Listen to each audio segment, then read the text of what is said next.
Yesus berkata, manusia hidup bukan hanya dari roti tetapi juga dari firman.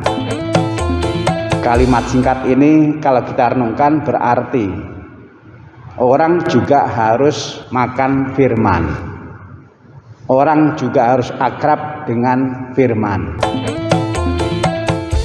Syukur ada banyak kegiatan yang dilakukan baik secara pribadi maupun bersama, entah di tingkat stasi, di tingkat lingkungan, di tingkat kelompok, mungkin juga di keluarga. Ada banyak sekali.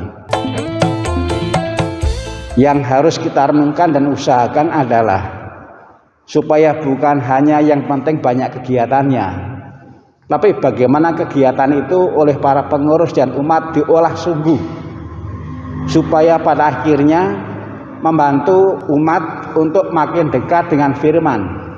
Manusia hidup tidak hanya dari roti tetapi juga dari firman. Maka baik juga kalau sesekali dievaluasi, ada berapa yang akrab dengan firman, ada berapa yang punya ketekunan membaca firman. Karena firman begitu penting. Ini bukan kata para pengurus maupun kata umat, tapi kata Yesus. Di dalam Injil tadi disampaikan bahwa firman itu disebar. Firman itu didekatkan kepada kita semua. Kalau kita melihat sejarah, Konsili Vatikan kedua itu berjasa besar oleh karena firman Tuhan, kitab suci yang sebelumnya itu enggak dikenali, lalu diterjemahkan dalam bahasa sehingga orang menjadi makin dekat dengan firman, makin mudah untuk membaca dan memahami. Dan juga puji Tuhan oleh karena dalam perjalanan waktu kitab suci itu juga diterjemahkan dalam bahasa-bahasa daerah, bahasa-bahasa setempat supaya semakin dekat. Bahkan boleh dibilang sekarang ini mau membeli juga mudah, mau membaca di internet juga mudah. Inilah fakta bahwa benih firman itu disebar, ditabur supaya semakin dekat dengan manusia, dengan kita semua. Benihnya, firmannya sama, tapi hasil akhirnya itu berbeda. Mengapa? Karena karakter, sikap umat ini yang berbeda-beda, sikap manusia ini yang berbeda-beda. Dan Yesus sungguh berharap supaya firman itu berbuah. Maka yang menjadi fokus kita adalah bagaimana caranya supaya berbuah. Bukan menurut kita, tapi harus bertolak menurut kitab suci. Yang berbuah itu yang seperti apa? Tadi dikatakan, benih yang bertabur di tanah yang subur ialah orang yang mendengar firman itu, mengerti atau memahaminya, lalu kemudian menghasilkan. Ada yang 100 kali lipat, ada yang 60 atau 30 kali lipat atau ganda. Ini sebenarnya yang harus dituju.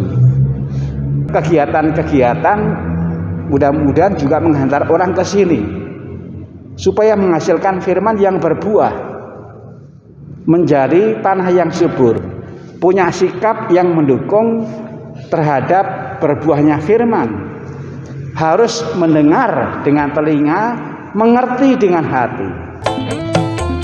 Kalau firman itu hanya numpang lewat telinga, masuk kanan, keluar kiri, tapi tidak turun ke hati, maka memang menjadi sulit. Kitab suci berkata, pada dasarnya semua yang keluar itu sumbernya dari hati. Orang itu pada akhirnya hanya mengeluarkan apa yang ada di hati, meskipun kemasannya beda-beda. Kemasan boleh beda, tapi isinya pada dasarnya keluar dari hati. Orang yang baik akan mengeluarkan perbendaharaannya yang baik dari hatinya. Orang yang kurang baik akan mengeluarkan perbendaharaan yang kurang baik dari hatinya. Firman hanya akan bisa berbuah kalau memang juga ada di dalam hati. Maka menjadi penting bagaimana kita selalu mengelola telinga, mengelola waktu, mengelola hati, supaya firman yang ditabur, sabda yang sebenarnya mudah kita dapat, masuk dalam hidup kita melalui telinga atau mata, kemudian turun ke hati, supaya hatinya diwarnai oleh firman.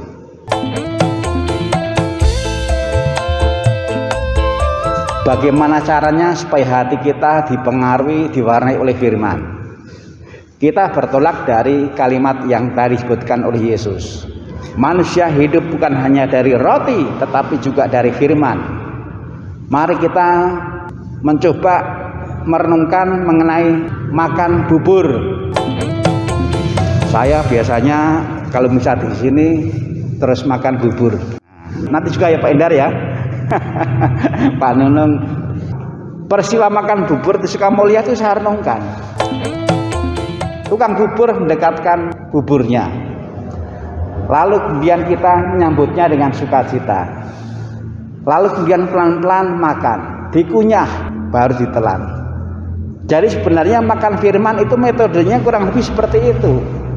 Firman itu didekatkan dengan dialih bahasakan, dengan dipermudah untuk membeli, dipermudah untuk membaca, didekatkan. Tapi yang dekat ini nggak akan berpengaruh apa-apa kalau kita diam saja. Bubur yang diantar nggak akan ngefek apa-apa kalau kita diam saja. Baru berdampak ketika disambut. Disambut berarti dibaca dan direnungkan. Bubur hanya akan bisa berpengaruh kalau disambut, dimakan, dikunyah, ditelan. Jadi seperti itulah sebenarnya cara yang paling mudah. Kalau kita bertanya bagaimana caranya menikmati firman. Firman harus dihayati sebagai sesuatu yang nikmat, dinikmati. Dibaca, direnungkan. Kalau bubur ya dimakan, nggak usah terburu-buru, dikunyah, merenung. Banyak orang yang dengan merenung akhirnya yang sebelumnya kurang dimengerti menjadi dimengerti. Kitab suci firman hanya bisa berbuah kalau dimengerti, kalau dipahami. Dan cara yang paling mudah untuk memahami, untuk mengerti, sekali lagi harus merenung. Merenung itu sama dengan memasukkan bubur dalam mulut, dikunyah, ditelan. Itulah kegiatan merenung. Jadi ketika kita merenung itu sebenarnya bukan karena kita nggak bisa menyanyi, atau bukan karena kita nggak bisa berkata-kata. Hening merenung itu kesempatan memahami, kesempatan merasakan dalam hati firman Tuhan.